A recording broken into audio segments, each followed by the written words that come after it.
We're in Honolulu. Why didn't you come to the airport yesterday, sweetie? My mother's sugary voice through the phone made my stomach turn.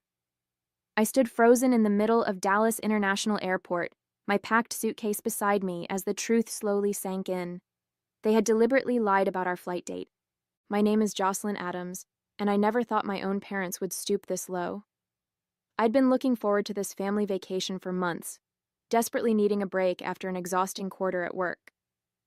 As a marketing executive, I'd just finished hosting important clients from overseas, and this trip was supposed to be my reward, a chance to relax and reconnect with my family.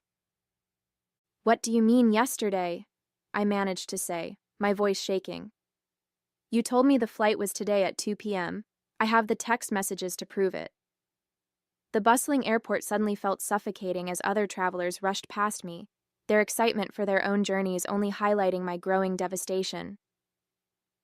"Oh, sweetie, there must have been some confusion," my mother replied, but I could hear the lie in her voice. "Your sister made it just fine. We're all settled in at the resort now." Of course my sister made it. Amy was always their priority, their golden child. I should have known something was off when they insisted on handling all the flight arrangements themselves, claiming it would be easier that way. The same parents who relied on me to help pay their bills somehow couldn't trust me to book my own ticket. "This wasn't a confusion, Mom," I said, my voice growing stronger as anger replaced shock. "You deliberately gave me the wrong date. You never wanted me on this trip, did you?"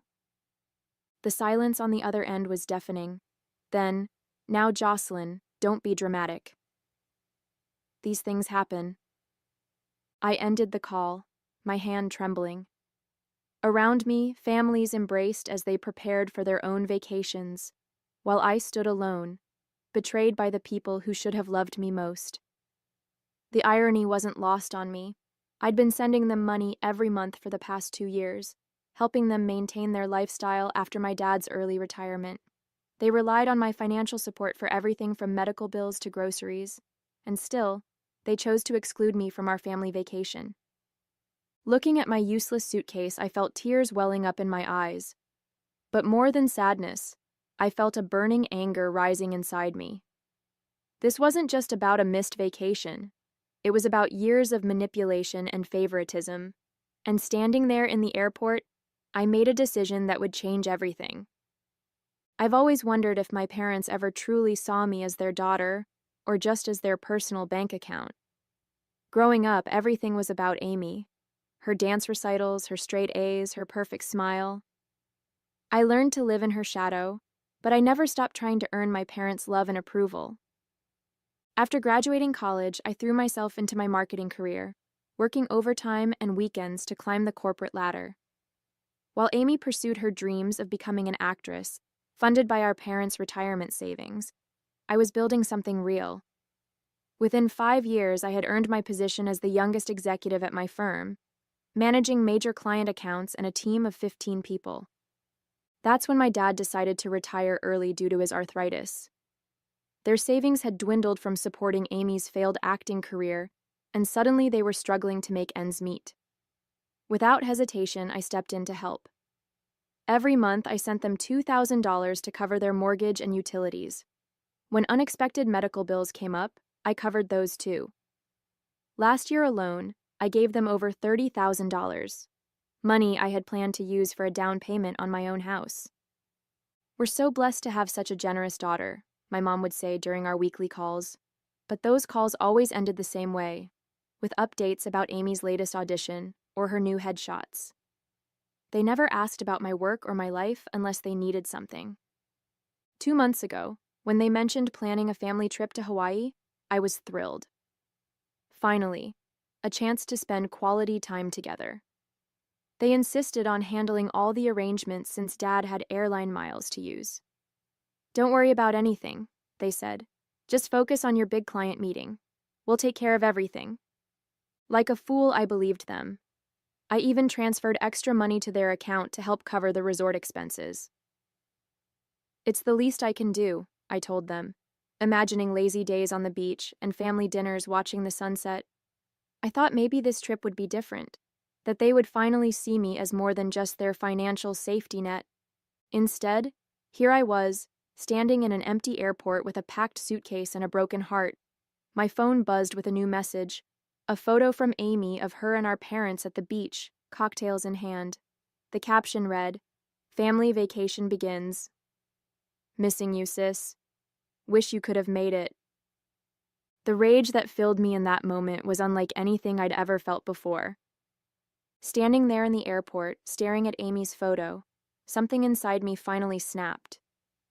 I started scrolling through past text messages from my parents, and the pattern became crystal clear. Every conversation about the trip had been carefully orchestrated to ensure I'd miss it. "The flight's at 2 p.m. on the 15th, my mom had texted. But looking at Amy's Instagram story, I could see their boarding passes from yesterday, the 14th, clear as day. They hadn't made a mistake. They'd planned this deception down to the last detail. My phone rang again. This time it was my father. "Jocelyn," he started, his voice stern like I was a child being scolded. "Your mother is very upset by your attitude. We made an honest mistake with the dates, and you're turning this into a drama. You're a grown woman. You should understand these things happen." I laughed, but there was no humor in it. An honest mistake? Then why did Amy know the correct date? Why did you insist on booking everything yourselves? Why have you been lying to me for weeks? "Now, listen here," he began, but I cut him off. "No, Dad, you listen. I just checked my bank statements. Last week, I sent you $3,000 for this trip. Was that a mistake too? Or did you just take my money knowing you'd leave me behind?" The silence that followed told me everything I needed to know.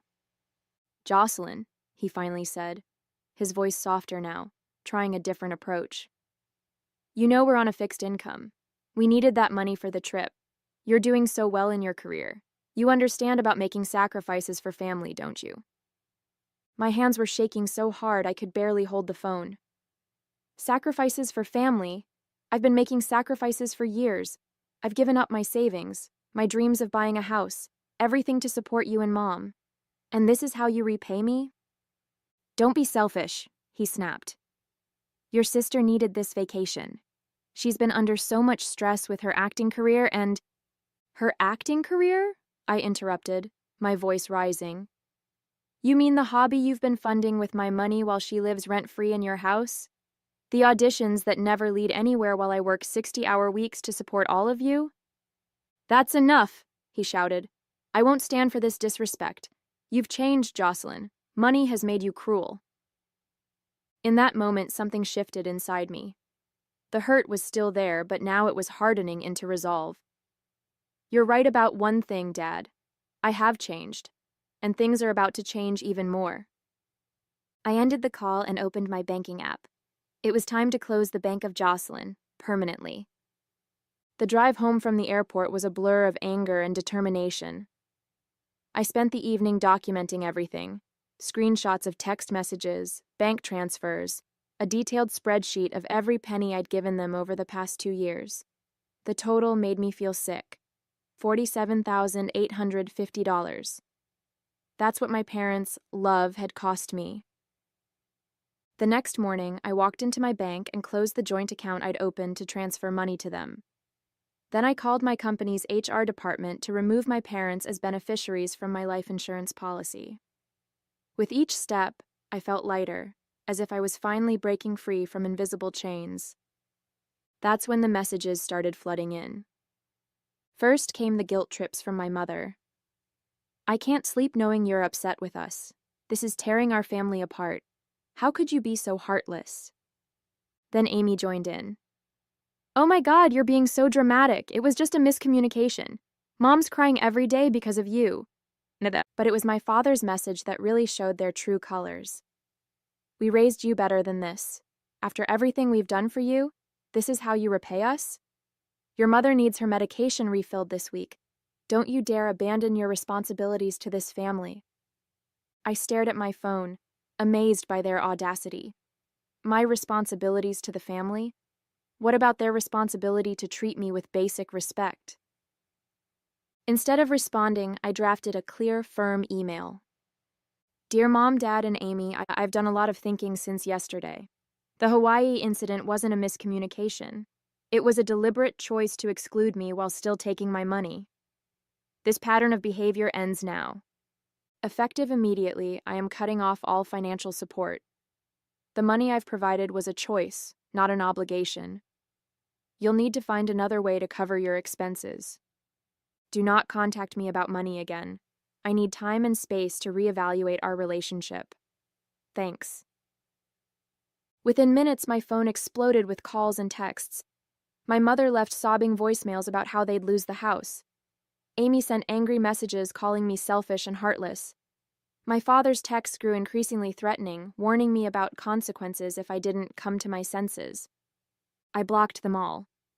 That evening, as I sat alone in my apartment, doubt tried to creep in. Years of conditioning had taught me to put their needs first, to believe I was selfish for having boundaries. But then I remembered standing in that airport, realizing they had planned and executed their betrayal while spending my money. The next day at work, I received an unexpected visit. My Aunt Rose, my father's sister, walked into my office. I heard what happened, she said, sitting down across from me. Your parents asked me to talk sense into you. I braced myself for more guilt trips, but Rose surprised me. What they did was cruel, Jocelyn. I've watched them take advantage of your kindness for years.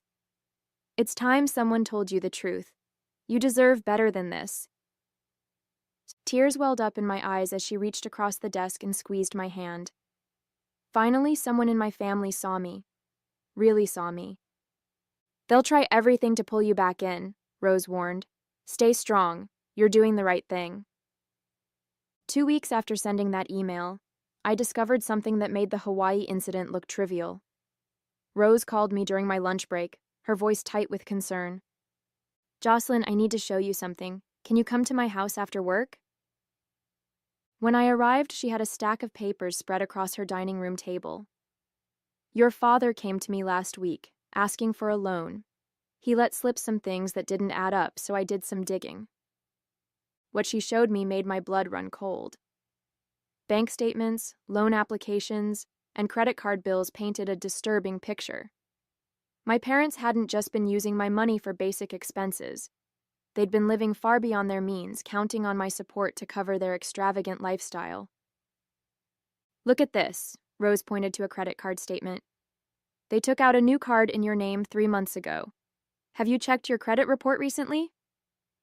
My hands shook as I pulled out my phone and downloaded my credit report. There it was, a $15,000 credit card I never knew existed. They had used my social security number and personal information to open it. That's identity theft, Rose said quietly. It's a crime, Jocelyn. I felt like I couldn't breathe. How could they do this? There's more, Rose continued. Remember that story about Amy's acting career? She's not even in California for auditions. She's been living at home this whole time, working part-time at a local coffee shop. The money they claimed was for her headshots and acting classes. They've been using it for gambling. The room spun as pieces fell into place. The constant requests for more money, the vague explanations, the guilt trips when I asked questions. It wasn't just emotional manipulation. It was fraud. My phone buzzed with a text from my mother. Please, sweetie, we need to talk. Your father's having chest pains from all this stress. If anything happens to him, it'll be your fault. I showed Rose the message. She shook her head. More manipulation. They're desperate because their house of cards is falling apart without your money. What should I do? You have 2 choices, Rose said. You can press charges for the identity theft, or you can handle this privately. But either way, you need to protect yourself.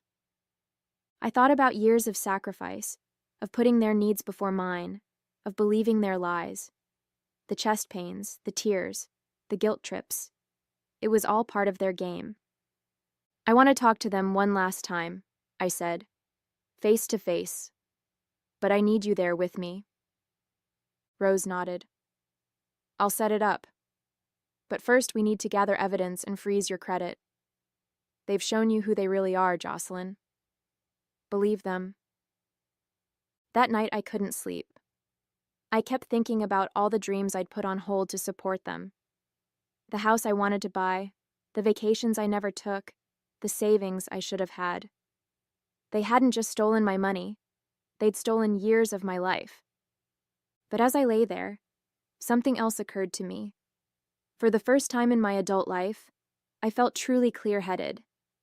The fog of manipulation was lifting, and in its place was a steel-like resolve. They wanted to play games? Fine. But this time, I would be the one making the rules. The confrontation was set for Saturday afternoon at Rose's house. I spent the morning with a lawyer, understanding my options regarding the identity theft. Then I prepared a folder with all the evidence, the credit card statements, bank transfers, text messages, everything. I needed them to understand that their game was over. When my parents arrived, Amy was with them. She looked nothing like the carefree girl in those Hawaii photos. Her face was drawn, guilty. They filed into Rose's living room like children called to the principal's office. "Thank you for coming," I began, my voice steady. "I've discovered some things we need to discuss." "Jocelyn," my mother interrupted, tears already starting. "Before you say anything, you need to know—" "No," I cut her off. "I'm talking now." I pulled out the credit card statements. "Would anyone like to explain this?" The color drained from my father's face. Amy looked confused, but my mother jumped in quickly. "It was an emergency. We were going to tell you—" "An emergency?" I laid out more papers. Like the gambling debts? Or the maxed-out credit cards? Or maybe Amy's fake acting career? Amy's head snapped up. "What do you mean, fake?" I turned to her. "You really don't know? They've been telling me you're in California pursuing acting. That's where all my money supposedly went. Your headshots, classes, rent." "What?" Amy looked at our parents in shock. "I've been working at Starbucks. They told me you refused to help with my college tuition." The room erupted in chaos. Amy started crying. My mother tried to explain, and my father stood up, his face red with anger. "Enough!" he shouted. "We did what we had to do. You don't understand." "Oh, I understand perfectly," I said, pulling out my final piece of evidence. "You committed identity theft. That's a federal crime. I have two choices here. Press charges or handle this privately. Your decision." My mother collapsed into theatrical sobs. "You wouldn't. We're your parents." "Parents don't steal from their children," Rose interjected. "Parents don't lie and manipulate and commit fraud." Just then, my father clutched his chest and staggered. "My heart," he gasped. "Call an ambulance." For a moment, I almost fell for it. But then I saw my mother's face. Not panic, but calculation. This was their final play, their attempt to regain control. "No," I said firmly. "No more manipulation. Here's what's going to happen. You're going to sign a repayment agreement for every penny you stole. You're going to close that fraudulent credit card. And you're going to leave me alone." "And if we refuse?" my father asked, his heart attack mysteriously forgotten. "Then I'll press charges and you can explain your actions to a judge." The silence that followed was deafening. Finally, my father nodded, defeated. My mother stared at the floor, her tears suddenly dry. And Amy? Amy looked at me like she was seeing me clearly for the first time. As they signed the repayment agreement my lawyer had prepared, I felt no satisfaction, only a deep, hollow sadness for the family I thought I had. In the weeks that followed, my parents' carefully constructed facade crumbled completely. Without my financial support, they were forced to sell their house and move into a small apartment. The repayment agreement meant most of their retirement income went to paying back what they'd stolen from me. It wasn't revenge. It was justice. Amy moved in with Rose temporarily while she figured out her next steps. She called me one evening, her voice small and uncertain. "I had no idea what they were doing," she said. "All these years they've been playing us against each other. I'm so sorry, Jocelyn." Her apology meant something, but it couldn't erase years of damage. Still, it was a start. My parents made one final attempt to manipulate me. They showed up at my office unannounced, causing a scene in the lobby. "We'll lose everything," my mother wailed. "After all we've sacrificed for you." I stood my ground, surrounded by concerned colleagues. "You lost me," I said calmly. "That's the only thing that matters, and it was your choice." Security escorted them out, and as I watched them leave, I felt nothing but peace. The guilt that had weighed me down for years was gone. I was no longer their ATM, their emotional punching bag, or their victim. That evening, I booked a trip to Hawaii, just for me. As I confirmed the reservation, I smiled at the irony. They had tried to exclude me from a family vacation, but in doing so, they had given me something priceless: freedom. 3 months later, I stood on a beach in Maui, watching the sunset paint the sky in brilliant oranges and pinks. This wasn't the family vacation I'd originally imagined, but it was exactly what I needed. My phone, peaceful without the constant barrage of guilt-tripping messages, buzzed with a text from Rose. "They're finally moving out of the house this weekend," she wrote. "Amy's enrolled in community college. She's asking about having coffee with you when you're back." I took a deep breath of salt air and replied, "Tell her I'm open to it." The repayment plan was working, slowly but surely.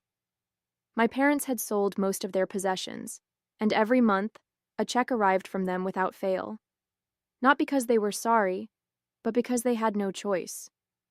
The fraud charges I'd held back would surface if they missed a single payment. My mother still tried sending emotional emails through different accounts. "We're eating ramen noodles while you're living in luxury. Is this what you wanted?" I deleted them without responding. Their guilt trips had lost their power over me. At work, I'd earned another promotion. The energy I used to spend managing my parents' chaos now went into building my own life. I'd even started looking at houses, a dream I'd put on hold for years while funding their lifestyle. Standing there on the beach, I finally understood. Sometimes the happiest endings don't involve forgiveness or reconciliation. Sometimes they're about walking away and choosing yourself. My parents had planned this Hawaii trip to hurt me, but instead they'd set me free.